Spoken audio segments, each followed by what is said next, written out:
मैं नविता क्लासेस में डॉक्टर नवीन कुमार आप सभी साथियों का स्वागत करता हूं। आज हम साइंस स्ट्रोक में जो इम्पोर्टेंट क्वेश्चन आए हैं या जो हमारे पेपर है एचएसएससी के एचपीएससी के, जिनमें इस टाइप के क्वेश्चनों को बार बार पूछा गया है।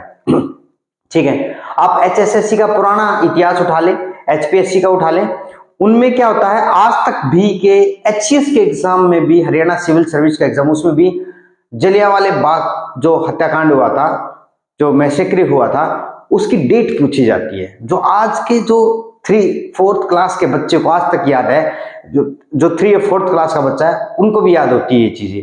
तो एग्जाम जो है आप देखिए उनका पैटर्न एक ही रहा है हमेशा कि वही चीजें हिट की जाती हैं जो या तो इंपॉर्टेंट हो या जो जनरल लाइफ में एप्लीकेबल हो। आज हम बात करेंगे कुछ इंपॉर्टेंट फार्मूले, जैसे वॉशिंग सोडा है।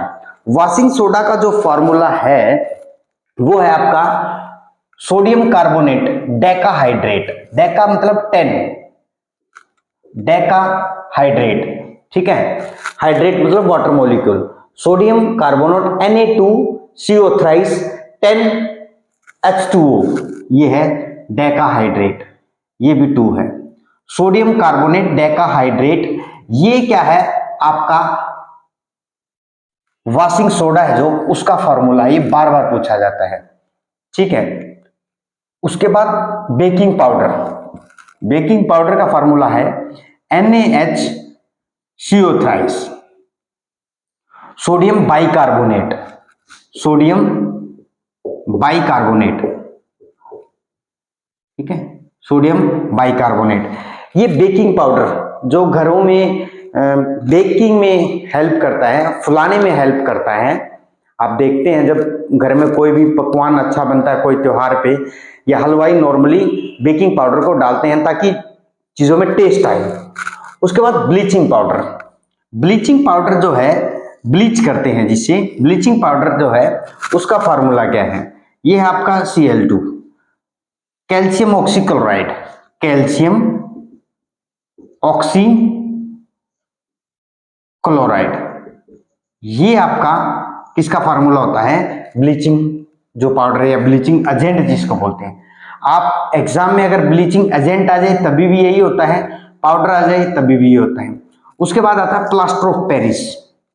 प्लास्टर ऑफ पेरिस और जिप्सम, ये दोनों कंफ्यूजिबल हैं और बच्चे इनमें गलती कर जाते हैं कई बार, क्योंकि आपके एग्जाम में ये दोनों दिए जाते हैं, हमेशा फार्मूला जो है वो दोनों दिया जाता है।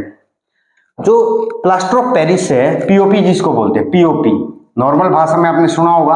अब क्या कर रहे हैं अपने घर में, हम पीओपी करवा रहे हैं अपने घर में। पीओपी क्या होता है, यही होता है पीओपी, ठीक है। इसका फॉर्मूला है calcium sulphate half hydrate, calcium sulphate half hydrate, ये फार्मूला होता है किसका, जिप्सम का। हाफ, आधा वाटर मॉलिक्यूल होता है यहाँ पे, हाफ हाइड्रेट। और जिप्सम में क्या होता है, कैल्शियम सल्फेट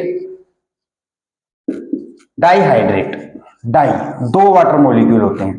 तो ये डिफरेंस है पीओपी में। पीओपी में क्या है आप देखेंगे, हाफ हाइड्रेट, आधा वाटर मॉलिक्यूल है, लेकिन जिप्सम में देखेंगे 2 वाटर मॉलिक्यूल है, कैल्शियम सल्फेट 2 डाइहाइड्रेट। उसके बाद लाइम और क्विक लाइम, ये एग्जाम में पूछे गए एचएसएससी के। मैंने जब पेपरों को खंगाला कि साइंस में क्या क्या चीजें पूछी जा रही हैं बार बार, तो उनमें देखा कि ये चीजें लाइम और क्विक लाइम, कहीं पे ये दे देते हैं कि लाइम का क्या फार्मूला है, कहीं पे दे देते हैं क्विक लाइम का क्या फार्मूला है।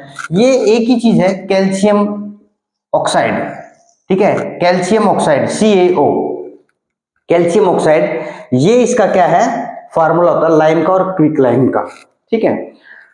अब मैं बात करूंगा पीरियोडिक टेबल पे। पीरियोडिक टेबल पे ना काफी बार ऐसा हुआ है कि एग्जाम में क्वेश्चन पूछे गए हैं और बच्चे उससे कंफ्यूज रहते हैं कि क्या क्या चीजें कहाँ हैं। मैं एक झलक में आपको कुछ बताना चाहूंगा इसमें कि पीरियोडिक टेबल इतनी ज्यादा डिफिकल्ट नहीं है, जो बच्चे डरते हैं, जो नॉन साइंस के स्टूडेंट है वो भी याद कर सकते हैं।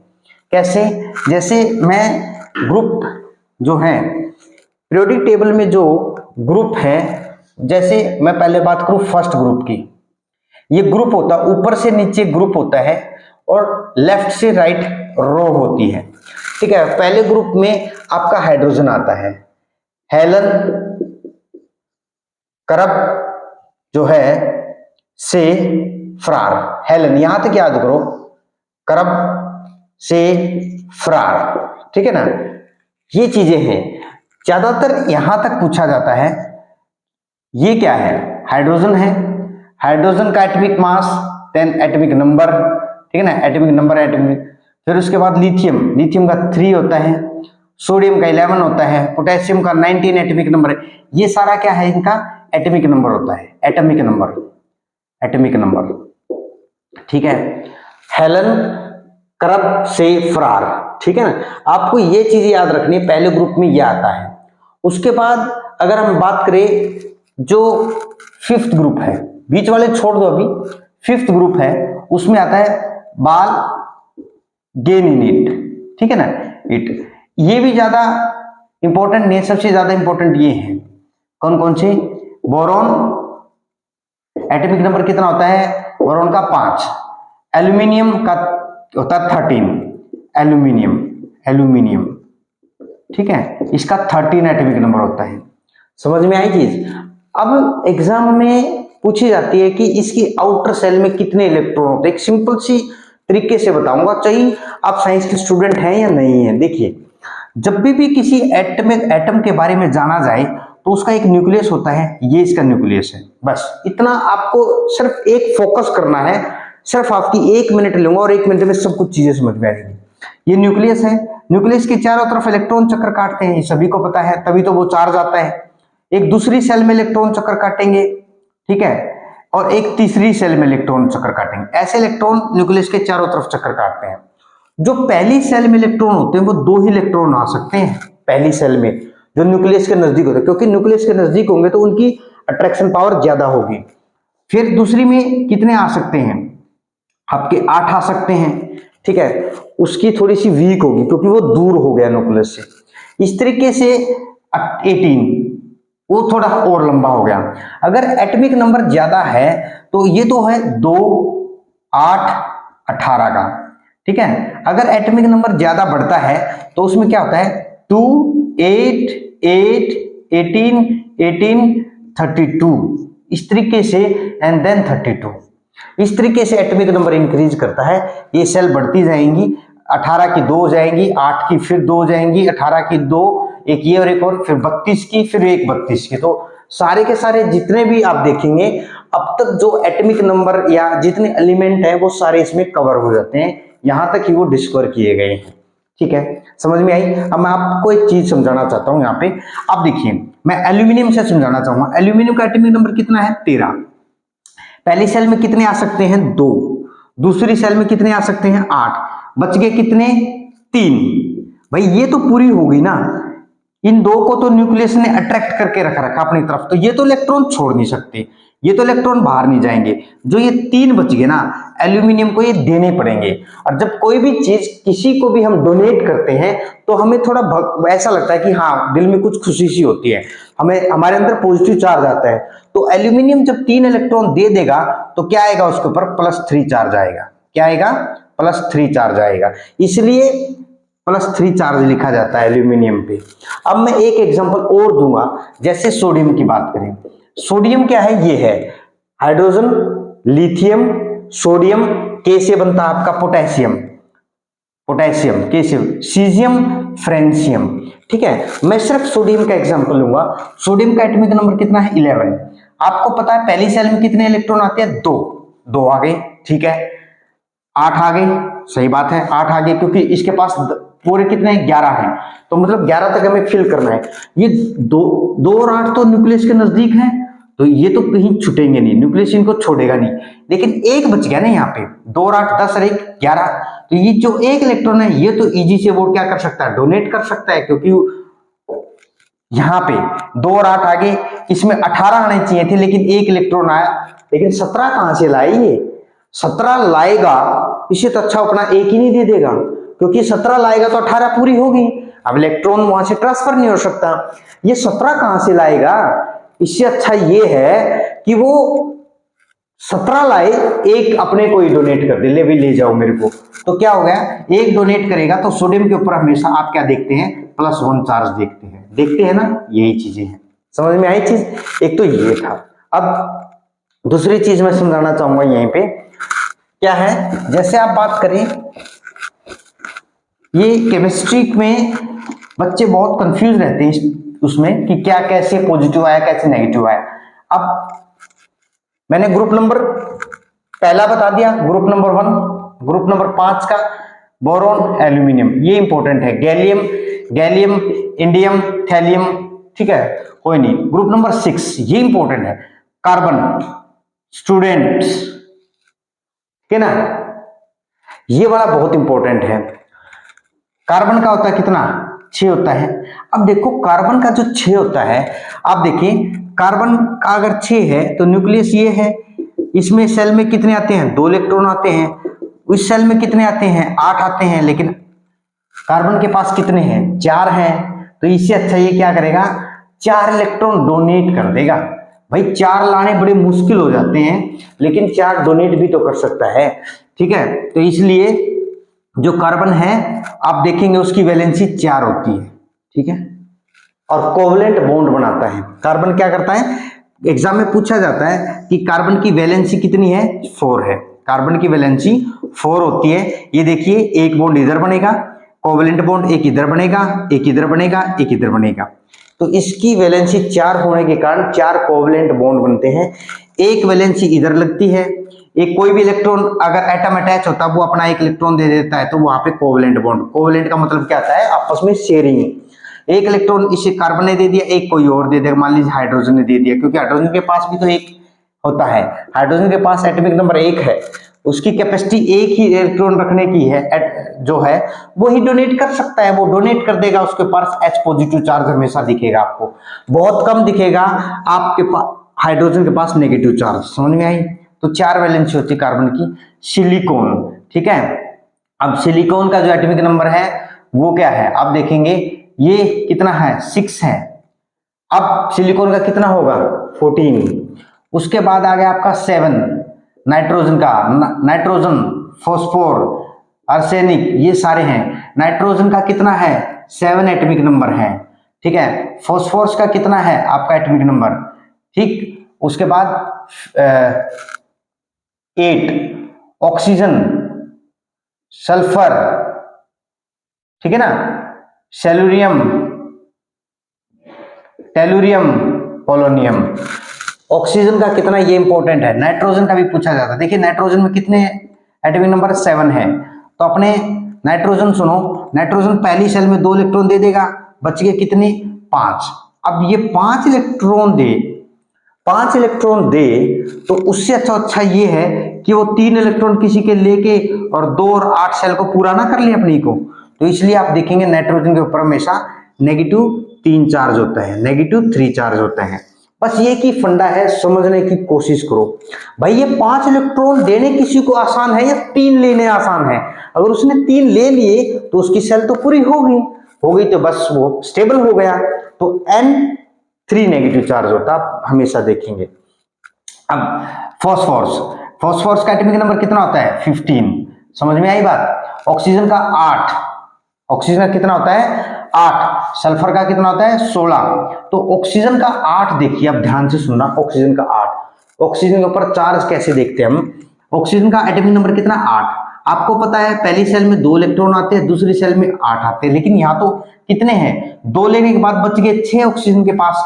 ऑक्सीजन 6 किसी को दे, उससे अच्छा 2 किसी से लेके अपनी सेल को नहीं स्टेबल कर लेगा, तो 2 इलेक्ट्रॉन और जब लेगा और ये सेल बना लेगा अपनी 8 वाली, तो बहुत अच्छी बात है ना, वो स्टेबल हो गया। तो इसलिए हमेशा आप देखेंगे ऑक्सीजन के ऊपर 2 नेगेटिव चार्ज मिलेगा आपको, क्या मिलेगा, 2 नेगेटिव चार्ज। ऑक्सीजन के ऊपर हमेशा 2 नेगेटिव चार्ज मिलता है।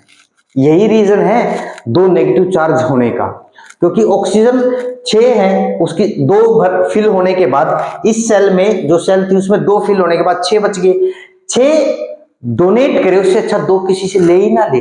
अगर 2 लेगा तो क्या हो जाएगा, 2 नेगेटिव चार्ज हो जाएगा, लेगा तो नेगेटिव चार्ज, अगर वो किसी से ले रहा है तो नेगेटिव चार्ज, अगर वो किसी को दे रहा है तो हमेशा पॉजिटिव चार्ज आता है, ठीक है, ये चीजें हैं। उसके बाद इसी में ये था ऑक्सीजन का।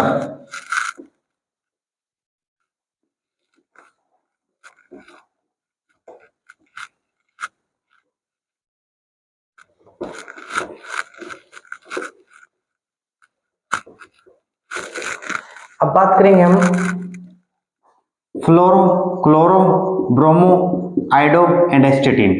ये सबसे ज्यादा इलेक्ट्रोनेगेटिव होते हैं, इलेक्ट्रोनेगेटिविटी होते हैं, क्योंकि देखिए इसका एटॉमिक नंबर कितना है 9। 9 में देखिए 2 और कितना हो गया, 2 और 7। अब आड़ा कितना चाहिए 8 एक सेल में। एक सेल कितने की होती है 2 और 8 की होती है, लेकिन यहां तो इलेक्ट्रॉन कितने हैं 7 हैं। तो एक इलेक्ट्रॉन इतनी फास्टली से अट्रैक्ट करता है, ये इतनी फास्ट से अट्रैक्ट करता है जिससे अपनी सेल को ये कंप्लीट कर लेता है, 8 बना लेता है। तो जब ये एक इलेक्ट्रॉन ले लेगा, कहीं से लेता है, तो ये सेल कंप्लीट हो जाएगी। इसका मतलब इतनी इलेक्ट्रॉन नेगेटिविटी होती है इसके अंदर, बहुत फास्टली इलेक्ट्रॉन है। इसलिए फ्लोराइड के ऊपर -1 चार्ज होता है, क्लोराइड के ऊपर भी -1 चार्ज होता है, आपका ब्रोमाइड के ऊपर भी आपका -1 चार्ज, और आयोडीन के ऊपर भी -1 चार्ज, सभी के ऊपर -1 चार्ज होता है। ठीक है ना। आप देखेंगे ये होते हैं फ्लोरो, क्लोरो, ब्रोमो, आयोडो। ठीक है ना। आप देखिए, आप क्लोरीन का ही ले लीजिए। क्लोरीन का एटॉमिक नंबर कितना होता है, क्लोरीन जो है उसका एटॉमिक नंबर जो है आपका देखा जाए तो ये कितना है 9, 8, 17 होता है। मैं इसकी सेल बनाता हूं, 2, 8 और 8, 16 और 2 18 हो गए ना। अब देखिए इसको कितने की जरूरत है, सिर्फ एक की जरूरत है ये पूरा करने में, फटाक से एक अट्रैक्ट कर लेगा, इसलिए क्लोरीन के ऊपर -1 चार्ज होता है। ठीक है। नोबल गैसेज पूछा जाता है। नोबल गैसेज कौन सी हैं? नोबल गैस वो गैसेज होती हैं जो इनर्ट गैसेज होती हैं, इनएक्टिव गैसेज होती हैं। इनएक्टिव, कोई एक्टिवनेस नहीं होती उनके अंदर, ये हमेशा कोई रिएक्शन नहीं, नो रिएक्शन इन्वायरमेंट के अंदर, नो रिएक्शन, कोई रिएक्शन शो नहीं करती, क्योंकि जब एक्टिवनेस नहीं होगी, इनर्टनेस होगी, इनएक्टिव होगी, तो क्या रिएक्शन शो होगी। जैसे हीना, ये जो ग्रुप है नोबल गैसेज, इसके बाद जो ग्रुप आता है हीना, नीना और करीना। ठीक है ना। हीना, नीना और करीना सब एक्सरे रंगीन। ठीक है ना। अब देखिए ये सारी की सारी हैं हीलियम, नियोन और आर्गन, क्रिप्टॉन, जिनोन, रेडोन। हीना, नीना और करीना सब एक्सरे रंगीन। ये सारी की सारी क्या है, नोबल गैसेज हैं, रट लेना, नोबल गैसेज हैं, कोई रिएक्शन शो नहीं करती। ठीक है ना। आप देखेंगे जब रिएक्शन शो नहीं करेंगे, क्यों नहीं करेंगे रिएक्शन शो, देखिए क्योंकि हीलियम, हीलियम जो है, हीलियम उसका एटॉमिक नंबर कितना होता है 2 एटॉमिक नंबर है। ये न्यूक्लियस है और इसके चारों तरफ जो चक्कर लगाते हैं वो इलेक्ट्रॉन की सेल है, लेकिन 2 इलेक्ट्रॉन पूरे फिल हो गए। ना तो ये लेने के लायक, ना ये देने के लायक। जब कोई चीज लेने और देने के लायक होती है तभी तो उसको लोग अच्छा प्रशंसा करते हैं। या तो कोई वो किसी से ले रहा हो, ठीक है, ले रहा हो तो बहुत ज्यादा कर्जवान होगा, लोग उसकी बुराई करेंगे, या वो किसी को दे रहा हो, डोनेट करता हो, तो लोग उसकी वाई वाई करते हैं कि वो बहुत दानी आदमी है। तो ये तो कुछ भी नहीं है, ना तो ये दान करते ना ये दान लेते, इसलिए 2 इलेक्ट्रॉन है, दोनों के दोनों फिल हो गए, ना इलेक्ट्रॉन लेंगे ना देंगे, क्योंकि इनकी सेल पूरी है। इसलिए नियोन का 10 होता है एटॉमिक नंबर। देखिए 10 पूरा हो गया, 2 पहली सेल में, 8 दूसरी सेल में, खत्म। ना ये लेंगे ना ये देंगे। ठीक है। तो इसलिए ना ये लेने की ना ये देने की। समझ में आई बात हरियाणवी भाषा में। तो इसलिए क्या होता है, ये नोबल गैसेज होते हैं। आपसे एग्जाम्पल में पूछा जाता है कि इनमें से कौन सी नोबल गैस नहीं है, तो आप रट लें helium, neon, argon, krypton, xenon, radon. Helium, neon, argon, krypton, xenon, radon, ये आपकी नोबल गैसेज होती हैं। केमिस्ट्री की मैक्सिमम 2 क्लास होंगी। 2 क्लास में केमिस्ट्री का जो आज तक आया है, HSSC की हिस्ट्री में, HPSC की हिस्ट्री में, ये मैं आपको वादे के साथ बोलता हूं, अगर जो भी केमिस्ट्री से आया है वो मैं डेफिनेट कवर करूंगा, और एग्जाम में एक क्वेश्चन नहीं छोड़ेंगे आप, क्योंकि जो चीजें बता रहा हूं बहुत लॉजिक के साथ और बहुत ही कंसेप्ट के साथ, और जो प्रीवियस ईयर पेपर आए हैं उनसे मैच करके ही बता रहा हूं सारी चीजें। Stay tune with us. अगर आप चैनल पे नए हैं, चैनल को लाइक शेयर सब्सक्राइब जरूर करें। साथ में हमने पॉलिटी का जो मास्टर स्ट्रोक स्टार्ट किया है उसको पॉलिटी में जरूर कवर करके जाएं। आपका HSSC का CET का मेंस एग्जाम है और मैं उन्हीं चीजों को कवर कर रहा हूं जो बार बार एग्जाम में पूछी गई हैं और उनकी आने की ज्यादा चांसेस हैं। चैनल पे आप नए हैं, चैनल को लाइक शेयर सब्सक्राइब जरूर करें और ज्यादा से ज्यादा शेयर जरूर करें ताकि जो नीडी स्टूडेंट हैं उनको उनका फायदा हो, इन वीडियो का फायदा हो। फ्री ऑफ कॉस्ट है, कोई आपसे कॉस्ट नहीं ली जा रही है। मेहनत करो, मैं आपके साथ हूं। मेहनत से ही आगे बढ़ा जाता है। जितना हो सके उतना रिवीजन कर दो। अब टाइम आ चुका है, क्योंकि 1 साल 2 साल से सरकार के पीछे पड़े रहे लोग, लेकिन सरकार ने चांस दिया तो चांस नहीं चूकना चाहिए। जितनी मेरे से मेहनत हो पा रही है मैं कवर कर रहा हूँ। पॉलिटी भी बता रहा हूँ, केमिस्ट्री भी बता रहा हूँ, बायोलॉजी बता रहा हूँ, फिजिक्स भी बताऊंगा, ठीक है, और सारी चीजें कवर करूंगा जितना भी अगर मेरे पास टाइम बचता है। Thank you all.